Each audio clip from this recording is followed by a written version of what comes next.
বর্ধমান ইউনিভার্সিটিতে তোমরা যারা সেকেন্ড সেমিস্টারে পড়াশোনা করছো এবং ইতিহাস সাবজেক্টই তোমাদেরকে মাইনর পেপার হিসাবে পড়তে হচ্ছে, তোমাদের সেই মাইনর 2 এই পেপারটির অর্থাৎ প্রাচীন ভারতের ইতিহাস এই পেপারে 2026-এর সাজেশন নিয়ে আলোচনা করবো এই ভিডিওতে।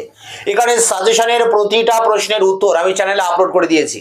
ভিডিও ডেসক্রিপশন বক্সে একটি প্লেলিস্টের লিঙ্ক পাবে, সেখানে ক্লিক করলেই তোমরা সমস্ত প্রশ্নের উত্তর পেয়ে যাবে।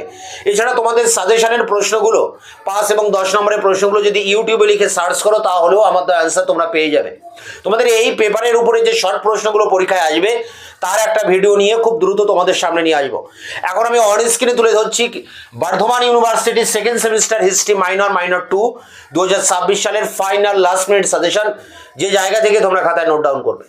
Bardhaman university second semester history minor suggestion 2026 group এ, যেখানে 10 নম্বরের প্রশ্ন লিখতে হবে, তার জন্য তোমরা 10-12টা প্রশ্ন দেখবে।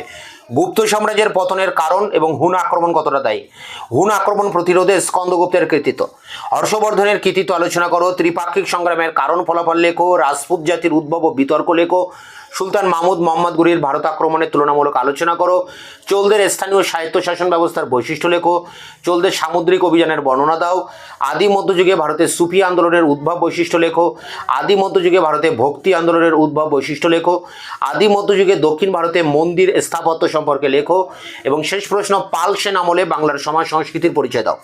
12টি প্রশ্ন রয়েছে, তোমরা এর মধ্যে প্রথম দিক থেকে 8 থেকে 10টি প্রশ্ন করবে, তার মধ্যে কমন পেয়ে যাবে। এই সমস্ত প্রশ্নের উত্তর আমি চ্যানেলে আপলোড করে দিয়েছি, ভিডিও ডেসক্রিপশন বক্সে তার লিঙ্ক দেওয়া রয়েছে। গ্রুপ বি, যেখানে 5 নম্বরের টিকা প্রশ্ন লিখতে হবে, তার জন্য তোমরা পড়বে মাৎস্য ন্যায়, কৈবর্ত বিদ্রোহ, আরবদের সিন্ধু অভিযানের কারণ, আরবদের সিন্ধু অভিযানের গুরুত্ব, পাল সেন আমলের সাহিত্য, পাল যুগে বৌদ্ধ ধর্মের বিবর্তন, পাল বংশের পতনের কারণ, সেন বংশের পতনের কারণ, বখতিয়ার খলজির বাংলা আক্রমণ, পৃথ্বীরাজ চৌহানের কৃতিত্ব, গুর্জর প্রতিহার বংশের উত্থান, পল্লব শিল্পকলা, চোল শিল্পকলা, গোপালের সিংহাসন আরোহণ এবং শেষ প্রশ্ন ধর্মপালের কৃতিত্ব ও দেবপালের কৃতিত্ব। এখানে 15টা প্রশ্ন রয়েছে, তোমরা প্রথম দিক থেকে 10-12টা প্রশ্ন পড়বে, তার মধ্যে কমন পেয়ে যাবে। এই সমস্ত প্রশ্নের উত্তর আমি চ্যানেলে আপলোড করে দিয়েছি, ভিডিও ডেসক্রিপশন বক্সে তার লিঙ্ক দেওয়া রয়েছে। দেখা হচ্ছে অন্য ভিডিওতে।